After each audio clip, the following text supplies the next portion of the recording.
बुरुड केतेश्वर महाराजांच्या पुतळ्याचा अनावरण सोहळा बिदर येथे मोठ्या उत्साहात आणि मान्यवरांच्या उपस्थितीत पार पडणार आहे।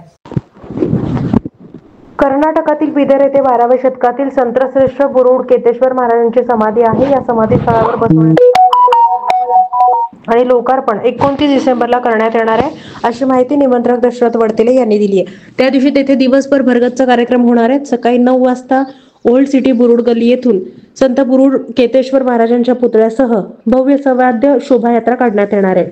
दुपारी 12 वाजता समाधीस्थळ असलेल्या चिद्री येथे पूजा विधी आणि महाप्रसादाचा कार्यक्रम होणार आहे।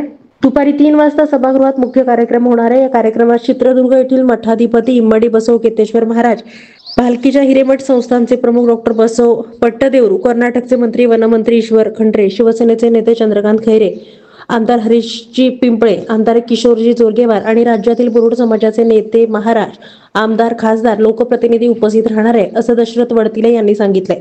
चित्रदुर्ग मठाचे उपाध्यक्ष डॉक्टर संजीव कुमार नागेश्वर, इंजिनियर सुरेश मेधा आणि बिदर बुरुड समाजाचे अध्यक्ष राजकुमार नागेश्वर यांच्या नेतृत्वाखाली या कार्यक्रमाची जोरदार तयारी सुरू आहे। या कार्यक्रमास बुरुड समाज बांधव आणि केतेश्वर प्रेमींनी उपस्थित राहावं, असं आवाहन संयोजन समितीच्या वतीनं करण्यात आलंय।